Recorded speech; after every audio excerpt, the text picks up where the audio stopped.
ça y est, tu as passé tous les tests, tu y es allé, tu as fait ça régulièrement, la psychologue qui est spécialisée là-dedans va donner les résultats. Comment présenter ça en fait à ton enfant?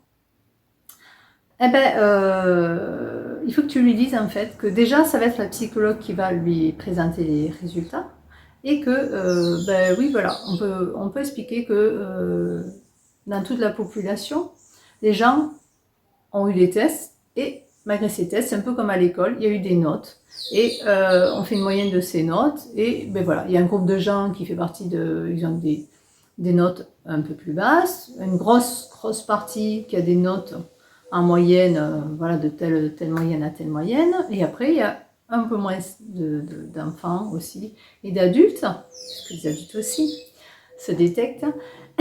Il y a aussi un petit groupe d'adultes qui ont une moyenne supérieure. Et donc voilà, elle va annoncer certainement un chiffre, mais il faudra bien dire à votre enfant que tout ça, ça va servir surtout à l'aider à travailler et tout ça, et que qu'il soit dans la moyenne générale ou qu'il soit dans les surdoués, ben, vous l'aimerez toujours, qu'il n'y a pas de problème là-dessus. Parce que faire très attention, certains enfants ont peur des résultats, ont peur de se dire, bah, attends, il ne faudrait pas que ma mère qui me croit surdouée, si je ne suis pas surdouée, elle ne va plus m'aimer, que du coup elle me regardait différemment, que du coup voilà, ça change des choses dans notre relation et tout ça. Donc rassurez-le énormément sur le fait que ben, quel que soit le résultat, vous l'aimerez, quel que soit le résultat, vos relations ne vont pas changer et que ça ne peut au contraire que s'améliorer. Si ça change, ça va être dans l'amélioration, dans la compréhension meilleure, dans tout ce qui va être vraiment plus positif. N'oubliez pas aussi de lui demander, ben, lui, comment il va le vivre, qu'est-ce qu'il en pense. Est-ce qu'il pense voilà, qu'est-ce qu'il pense, à quoi ça va servir pour lui, d'après lui, ce test, comment il a vécu ses séances aussi. Voilà, beaucoup parler et beaucoup répéter ce qu'il vous dit pour savoir en fait, ben, voilà, comment il le vit, comment lui il le sent, est-ce que lui se sent aussi des fois différent à l'école par rapport à certains enfants et tout. Moi je sais que mon fils, beaucoup d'enfants l'aiment bien parce qu'il est très sociable et tout. Mais lui s'entend souvent qu'avec des gens, deux ou trois et pas plus, enfin voilà, des copains, mais vraiment des bons amis. La plupart du temps c'est pareil, ce sont des enfants très éveillés comme lui. Et bah, les autres des fois ils me disent s'ennuient. Ils n'ont pas des conversations très intéressantes, maman.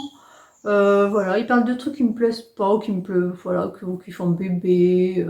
Donc c'est ça aussi qui dit aussi que votre enfant peut être aussi un haut potentiel, c'est qu'en fait il ne trouve pas les conversations des enfants de son âge des fois très passionnantes.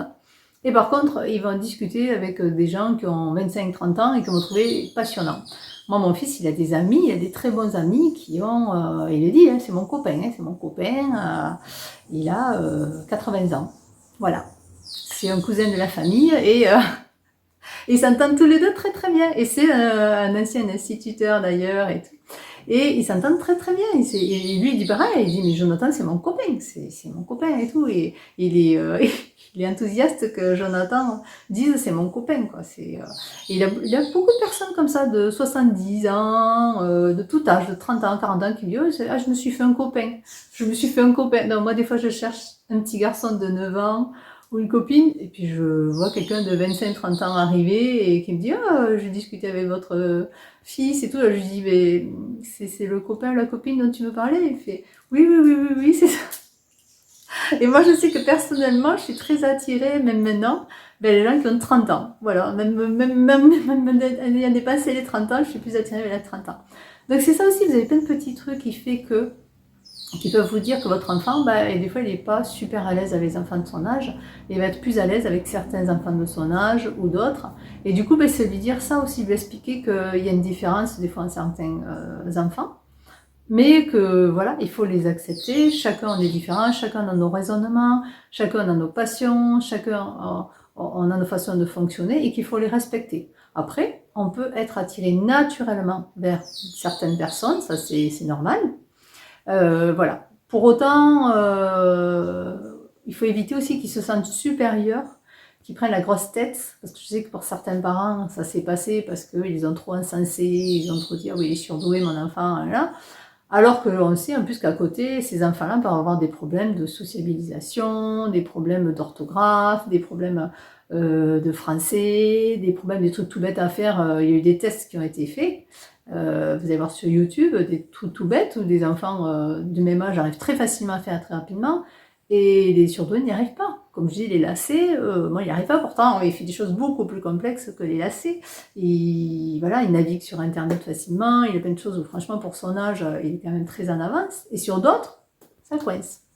Donc, il faut bien leur montrer que, voilà, par un moment, oui, peut-être sur ce côté-là, tu es plus en avance. Tu es plus en avance, c'est plus logique. Ou voilà. En plus, j'aime pas dire en avance parce que ça veut dire que plus tard, ils vont plus être au potentiel. C'est ce qu'on m'avait dit pour ma fille. Elle m'avait dit, d'ici 2 ou 3 ans, s'il faut, elle sera à la normale. En fait, que ça, c'est plus vrai du tout. C'est démontré. Au niveau des neurones, les hauts potentiels ont des connexions et des synapses différentes, ont des raisonnements différents. C'est pas un plus gros cerveau, plus de neurones ou tout ça. Non, non, c'est qu'ils se servent différemment de certaines zones du cerveau, qu'ils ont des connexions différentes entre les neurones, que voilà, c'est passionnant, mais c'est pas, ils n'ont pas de l'avance et ils ne prennent pas de retard. Ma fille a beaucoup de mal encore à travailler avec une équipe et avec d'autres personnes de son âge. Donc, elle a créé sa boîte et elle travaille avec elle, toute seule. Et elle est pourtant sociale aussi. Mais voilà, on a du mal, des fois les hauts potentiels ont du mal à travailler avec les autres, ça c'est classique. En tout cas, quels que soient les résultats, que votre enfant soit haut potentiel ou pas, vous saurez. Et si franchement la psychologue fait bien son travail, elle va vous apporter plein d'infos sur le fonctionnement de votre enfant. Voilà, au quotidien, pour l'école, pour l'apprentissage, pour le comportement. Elle va vous dire comment vous pouvez aussi réagir. Et franchement, moi, je trouve que c'est top. Donc, si vraiment vous le prenez comme ça et après vous rassurez énormément l'enfant, après aussi lors du test et du bilan, la psychologue, de toute façon, qui a fait le test, va aussi lui parler. Moi, à un moment donné, elle m'a demandé est-ce que vous voulez que Jonathan soit là. Après, elle a demandé à Jonathan est-ce que tu veux être là. Donc voilà, donc à un moment donné, il a fait un bilan avec son papa. Il était là. Quand ça a été avec moi, vu qu'il avait déjà entendu le bilan avec son papa, la fois d'après, il n'a pas voulu venir, il est resté à côté. Mais je voyais très bien qu'il écoutait parce qu'à un moment donné, même, il nous a posé une question et il a dit ça veut dire quoi ça et il a dit à la dame. Alors elle a dit ah oui ça ce mot-là. Il dit ah, ben oui parce que la dernière fois tu me l'as pas dit ça, je connaissais pas, je comprends pas. Et donc voilà, elle lui a expliqué qu'est-ce que ça voulait dire, comment fonctionnait. Donc nous on s'était compris en tant qu'adultes. Mais c'est important que l'enfant, que la psychologue explique aussi à l'enfant son fonctionnement, sa façon de voir et tout. Même si je pense que malgré tous ces tests et malgré tout ça, on ne connaît pas encore vraiment comment fonctionne un zèbre. On ne connaît pas vraiment comment chaque enfant va réagir, comme chaque adulte, ado va réagir. Donc vous allez découvrir votre enfant tous les jours. Vous allez le voir grandir, évoluer. Vous allez devoir, c'est le seul mot que j'emploierai, vous allez devoir vous adapter. Adaptez-vous, adaptez-vous, adaptez-vous. Et vous serez sûr que votre enfant va s'épanouir. Voilà, au fur et à mesure, moi je vois que ma fille de 26 ans a quand même des réactions bizarres ou difficiles ou des réflexions dures vis-à-vis de moi. Il faut que je m'adapte. Voilà, je m'adapte, j'essaie de la conseiller, de l'écouter, d'être là toujours présent. C'est ça qui est le primordial. Et acceptez-les voilà, comme ils sont. Adaptez-vous, essayez d'expliquer, essayez de jongler entre tout ça. Et c'est comme ça qu'en fait vous réussirez à avoir un petit zèbre qui bondit partout et qui est épanoui. Alors je te rappelle que si tu veux savoir sans avoir à passer tous les tests, ou même si tu veux confirmer, ou si tu as juste envie de savoir un peu plus si ton enfant est haut potentiel, que tu les fais ou pas, de toute façon ça peut aussi t'intéresser. Les 7 caractéristiques d'un enfant haut potentiel, tu l'as sous le lien, c'est gratuit, je t'envoie un PDF qui résume et qui t'explique un petit peu les caractéristiques. Il y en a, tu veux te dire, ah c'est hyper bizarre, mais ça correspond bien à mon enfant, tiens.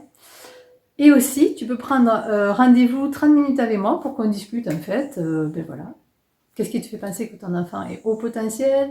Qu'est-ce qui se passe chez toi, à l'école? Voilà, ce qui te paraît bizarre, ce qui te paraît waouh.